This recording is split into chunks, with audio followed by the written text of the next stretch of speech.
Magandang araw sa inyong lahat. Ako nga pala si John Paul R. Villardon mula sa 1.1 Bigaid. At welcome sa aking dramatic cast Who I Am. Ngayong araw, sasamahan ninyo ako sa isang maikling paglalakbay. Isang paglalakbay patungo sa pagkilala sa aking sarili, kung sino ako noon, sino ang gusto kong maging, at kung sino ang dapat kong maging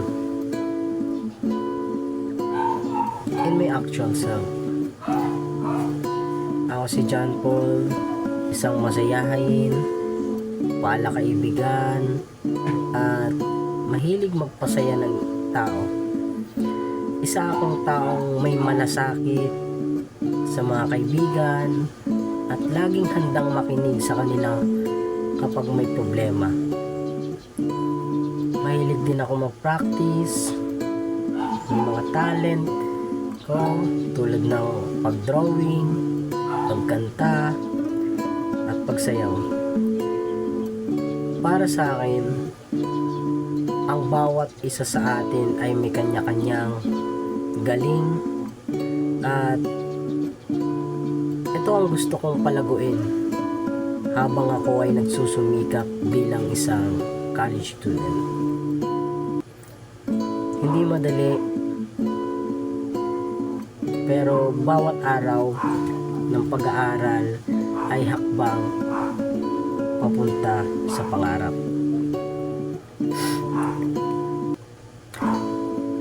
Dahil balang araw,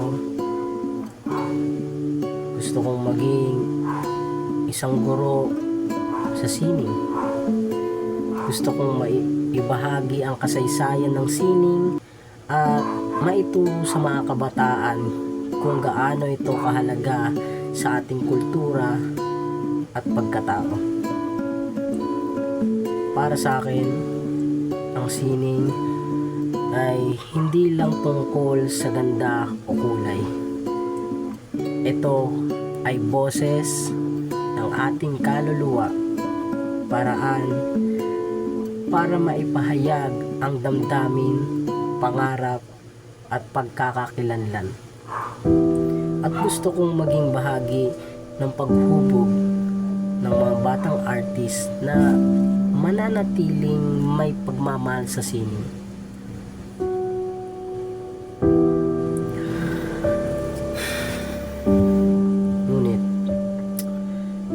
Sa lahat, alam kong dapat akong maging mabuting anak. Dapat kong matapos ang aking pag-aaral dahil ito ang inaasahan sa akin ng aking mga magulang. Alam ko kung gaano nila ako pinaghihirapan, bawat pawis, bawat pagod, lahat ng iyon para lang mapagtapos ako.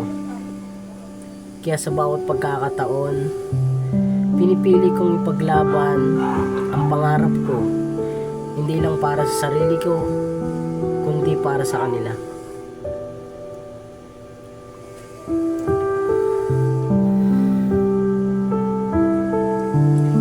So, ang pinaka-goal ko sa buhay ay makapagtapos ng college at maging isang guro sa sining.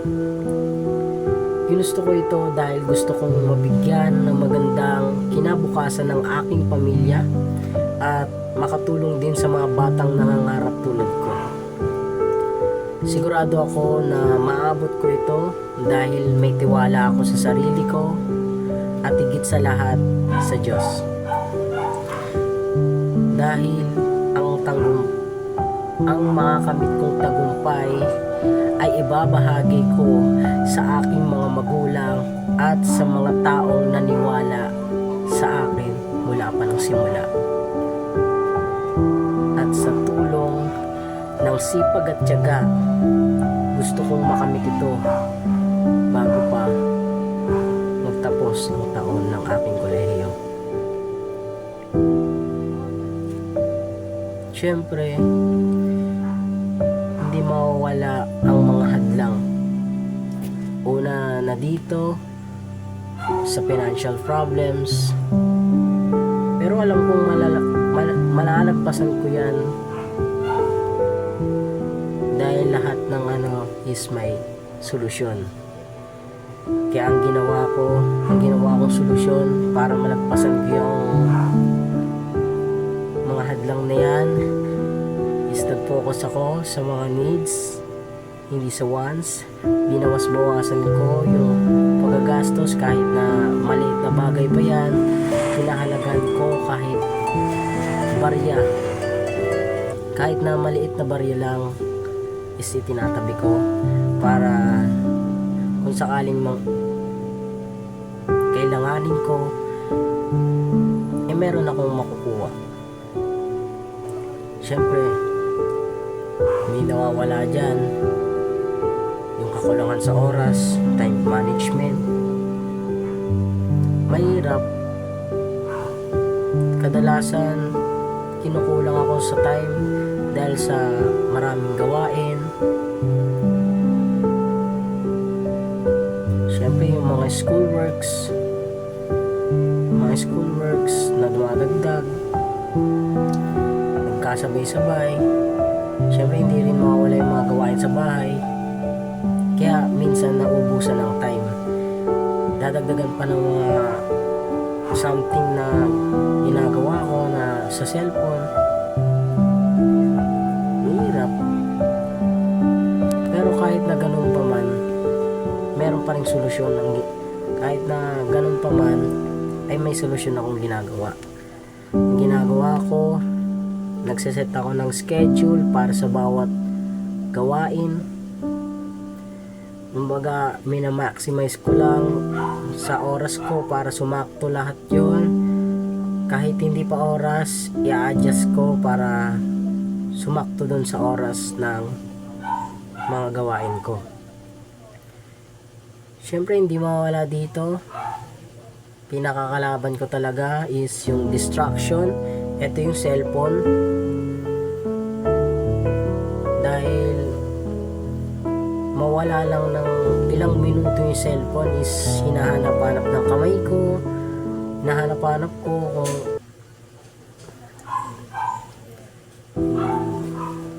parang kating-kati yung kamay ko na mag-cellphone, mag-update sa mga GC. Yun lang. Sa tuwing nag-ano ako, maraming problema. Kasi mahirap pag nawalan lang ako ng onting oras sa cellphone, parang hindi ako mapakali. Habits na part na siya. So,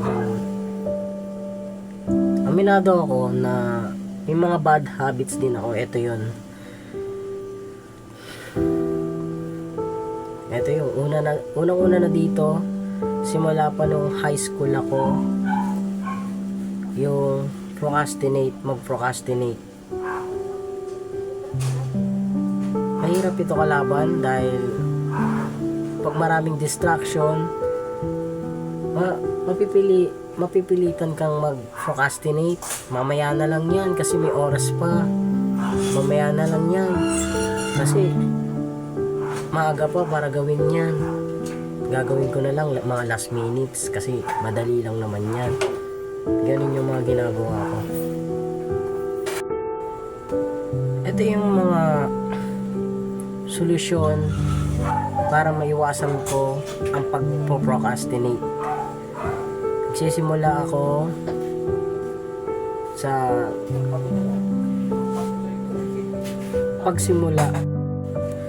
nagsisimula ako sa paggawa ng mas maaga sa aking takdang aralin sa mga gawain sa bahay upang maiwasan ng paghahabol sa oras para matapos yung isang gawain. Yun yung mga isang technique ko para maiwasan yung pagpo-procrastinate. Pangalawa, ito yung mahirap kalaban. Ito yung madalas kong kalaban sa pag-drawing, sa pag-exercise. Ito yung katamaran.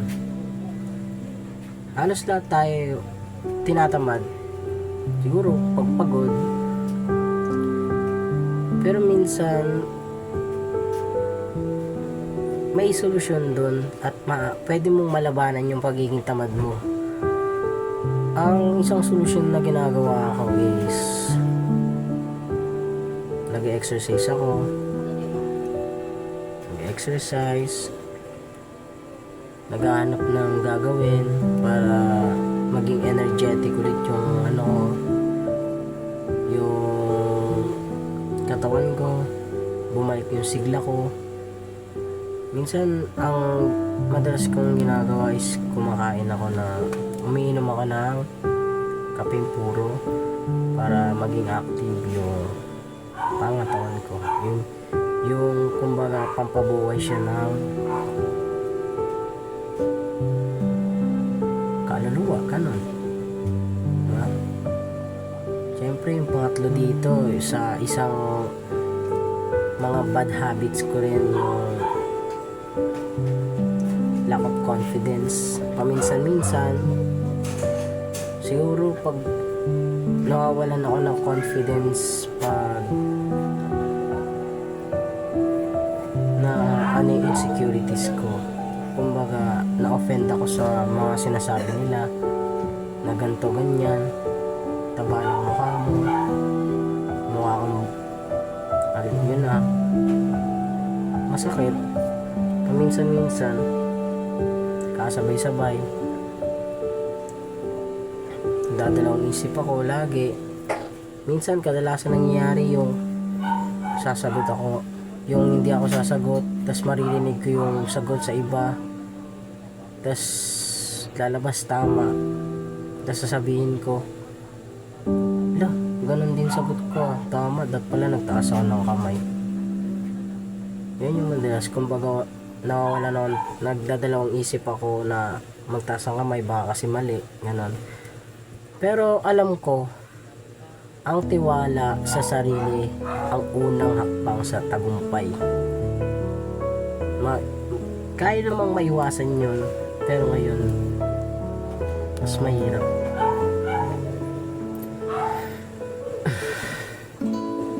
At kung dumating man ang araw na makamit ko na ang pangarap ko, ito ang masasabi ko sa kung lahat ng pagod at hirap ay worth it, dahil hindi lang ito tagumpay ko, kundi tagumpay ng aking mga magulang at ng lahat ng naniwala sa akin. Ang bawat sakripisyo, bawat puyat at bawat luha na naging daan para sa tagumpay na ito. Kaya sa lahat ng nakikinig, gusto ko kayong iwan ng isang mensahe. English to.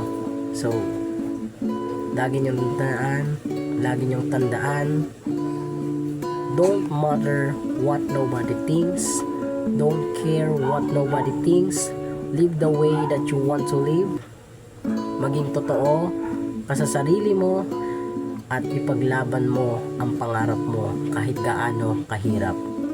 Dahil sa dulo, ikaw lang ang makakapagsabi kung gaano kahalaga ang mga pinaghirapan mo. Yun lamang. Maraming salamat sa pakikinig sa aking Dramatikas.